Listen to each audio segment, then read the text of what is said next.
On May 28th, Liberty University upgraded from Blackboard 9.1 Service Pack 9 to Blackboard 9.1 Service Pack 11. This presentation is going to walk you through the upgraded features as well as new features that are coming with this. Upon logging into Blackboard, the first new feature that you'll notice is up here on the top right-hand corner, where it says Liberty Student. By clicking on the triangle, you can open up the My Blackboard feature. My Blackboard will offer a lot of great new tools for you as a student to use. The first thing you'll notice is the Recently Visited area. This will show you the 5 most recently visited courses that you have accessed. If you're enrolled in any further courses, you will see them listed below those top 5 in an area called My Other Courses. However, for the sake of this demo, I'm only enrolled in one course as a student. The next thing that you'll notice is down here in the Settings area. By clicking this, I'm opening up my settings options. I have the ability through settings to adjust my personal information as well as edit any notification settings. Now, I'm going to go into Blackboard Home by clicking the icon to the left. The My Blackboard homepage shows you a snapshot view of a few things that you may have going on. To the left, you'll see the calendar. If your instructor has not set any due dates to any of your assessments, you will not see anything there. However, if your instructor has set due dates, you can access any of the assessments through this link. To the right, you'll see recently graded items. One thing you'll notice immediately is next to the assignment that was graded, it's going to show you the View button. By simply hovering your mouse over the View button, your grade will appear. Again, it's going to go away anytime your mouse is not hovered on this. Blackboard created this in order to protect your privacy as a student so that you cannot be showing your grade to other students in case you may not want them to access that information. However, it will show you the name of the assignment as well as the course that assignment is from.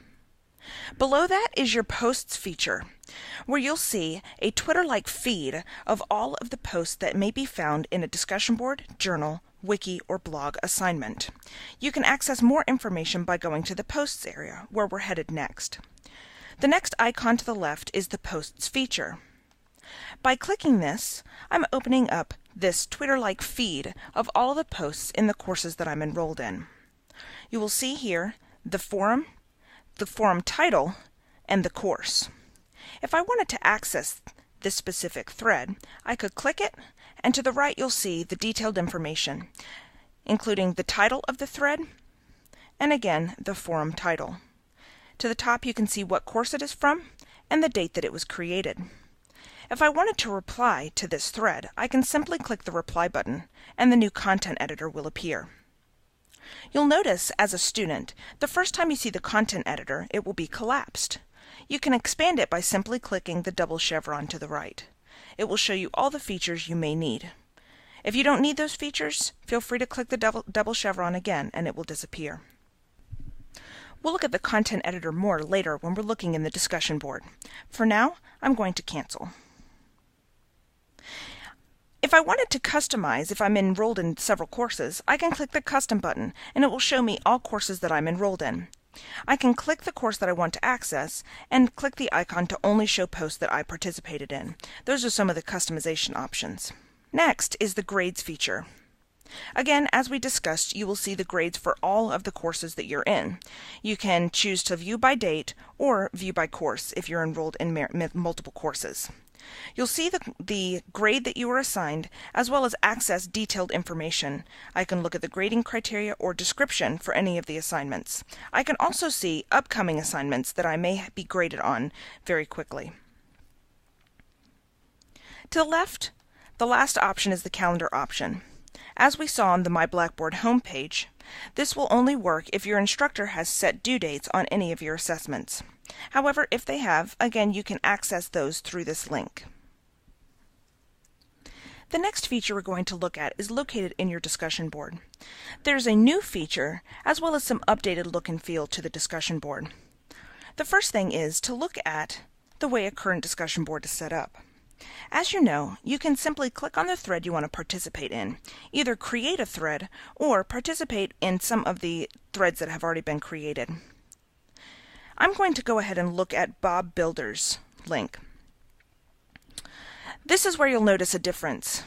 Unlike before in Blackboard where you could only see the main thread, now I can see Bob's thread as well as any other students who have participated, all on one page. And if I wanted to reply to Bob, my reply button is here, and here comes the content editor, right in the same page. I can simply scroll down and have full access to my content editor. Now let's take a moment to review the content editor and some of the new features that come with this. You'll notice this is very different from the text editor that we used to use in Blackboard. First of all, as we discussed, when you first look at it, it will be collapsed. So if you would like to expand it, again, the double chevron will both open it and collapse it again. To the left of that button, you'll see 4 arrows. This actually will allow you to access the content editor on a full screen. I can also click the TV screen to see a preview button if I've copied over some text from Word and I want to make sure it's in the correct format. Speaking of, the content editor will actually allow you to copy and paste directly from Word. It will not have any of that funky code that used to come over, so this is a great update from Blackboard. If you're not quite sure what any of these icons mean, the I button over here to the right will give you a detailed explanation of each of the icons and what they're for. However, I'm going to touch on 2 briefly. If you're in a math course or an accounting course and you need to use some mathematical symbols, there is a new math editor in the function area. You can launch this and feel free to use any of the symbols that are there. The other feature that is coming with the content editor is called the Video Everywhere button, located on the 3rd row all the way to the left. Through this, you will be able to record a video directly from your computer as long as you have a webcam. It will load through YouTube, and you can embed it directly in your page. The most important thing for you to know as a student is you must load it as a thumbnail.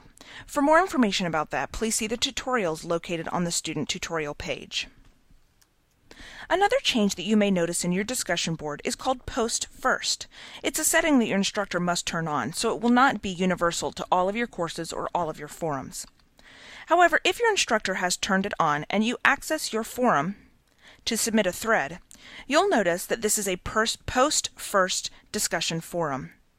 Right here in the language it says there are currently 0 threads in this forum. Create a thread to help start the conversation.